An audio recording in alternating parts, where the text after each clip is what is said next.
ഇന്നലെ തുടങ്ങിയ മഴയാണ് കേട്ടോ. ഇന്ന് രാവിലെയും നിർത്താതെ പെയ്തുകൊണ്ടിരിക്കുകയാണ്. അപ്പം നമ്മുടെ മീൻകുളത്തിൻ്റെ അവസ്ഥ ഇതാണ് കേട്ടോ. നമ്മളിവിടെ ഒരു ഷീറ്റൊക്കെ വലിച്ചു കെട്ടിയിട്ടുണ്ട്, മീൻ പുറത്തേക്ക് ചാടിപ്പോവാതിരിക്കാൻ. ഇവിടെ മുറ്റത്തും എല്ലാം നിറച്ചും വെള്ളമാണ് കേട്ടോ. അപ്പം ഇന്ന് രാവിലെ വാരനാട് ക്ഷേത്രത്തിൽ പോകാനായിട്ട് പ്ലാൻ ചെയ്തിട്ടുണ്ടായിരുന്നു. അപ്പോൾ ഒരു 7:30 ആകുമ്പോൾ പോകാനായിട്ടാണ് ഇരിക്കുന്നത്. അപ്പം ഞാൻ ഇന്നലെ രാത്രിയിൽ പാവയ്ക്ക തീയിൽ വെച്ചിട്ടുണ്ടായിരുന്നേ. ഇവിടുത്തെ അച്ഛന് ഫുഡൊക്കെ റെഡിയാക്കി വെച്ചിട്ട് വേണം നമുക്ക് പോകാനായിട്ട്. അപ്പം കഴിഞ്ഞ ദിവസം അമ്മ വന്നപ്പോൾ ഇഞ്ചിക്കറി വെച്ചെന്ന് ഇരിപ്പുണ്ട്. പിന്നെ ക്യാരറ്റ് തോരൻ വെച്ചു. രാവിലെ പുട്ടും ഏത്തപ്പഴം പുഴുങ്ങിയതുമാണ്. അപ്പം ഞാനിതെല്ലാം സെപ്പറേറ്റ് എടുത്ത് അച്ഛന് വെച്ചിട്ടാണ് കേട്ടോ എവിടെയെങ്കിലും പോകുമ്പോൾ റെഡിയാവുന്നത് പോകാനായിട്ട്. അപ്പോൾ അച്ഛന് കഞ്ഞിവെള്ളം നിർബന്ധമാണ്. നമ്മൾ എവിടെയെങ്കിലും പോയിട്ട് തിരിച്ചു വരുമ്പോൾ വൈകുവാണെങ്കിലെന്ന് വെച്ചിട്ട് എല്ലാം എടുത്ത് ഉച്ചയ്ക്ക് കഴിക്കാനും എല്ലാം സെപ്പറേറ്റ് എടുത്ത് വെച്ചിട്ടാണ് കേട്ടോ പോകുന്നത്. അപ്പോൾ ഇവിടുന്ന് ഞാനും മക്കളും മാത്രമേ പോകുന്നുള്ളൂ. അപ്പോൾ എൻ്റെ വീട്ടിൽ ചെന്നിട്ട് അവിടുന്ന് എല്ലാവരുമായിട്ടാണ് പോകുന്നത് അമ്പലത്തിലേക്ക്. ഞങ്ങൾ അങ്ങോട്ടേക്ക് പോവുകയാണ്.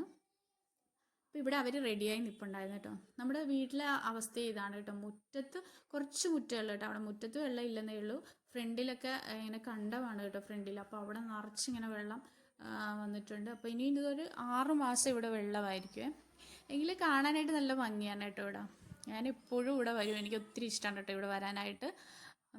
അങ്ങനെ നമ്മൾ അമ്പലത്തിലെത്തിയിട്ടുണ്ട്. ഇവിടെ നമ്മൾ വഴിപാടും കാര്യങ്ങളൊക്കെ എഴുതിക്കുകയാണ്. ചരടും ഇതൊക്കെ പൂജിക്കാനായിട്ട് വാങ്ങിച്ചിട്ടുണ്ട്. അപ്പം നമുക്ക് ഇവിടെ വഴിപാട് നടത്താനായിട്ട് നേർച്ചയുണ്ടായിരുന്നു കേട്ടോ. അപ്പോൾ അറനാഴി നടത്താനായിട്ടുണ്ട്. അപ്പം നമുക്ക് അത് ഡേറ്റ് കിട്ടിയിരിക്കുന്നത് അടുത്ത മാസം 4-ാം തീയതിയിലേക്കാണ് കേട്ടോ. അപ്പോൾ ആ സമയത്തിന് വരണം.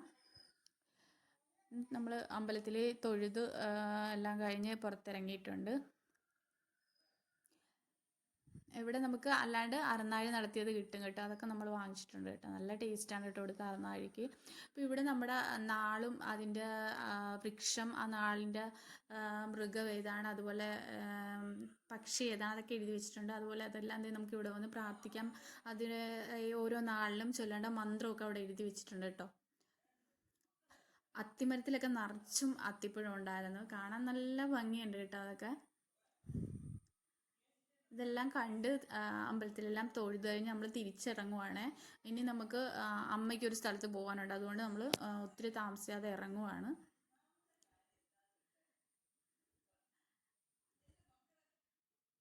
അങ്ങനെ ഇന്നത്തെ വീഡിയോ ഇത്രയേ ഉള്ളൂ കേട്ടോ. Okay, bye.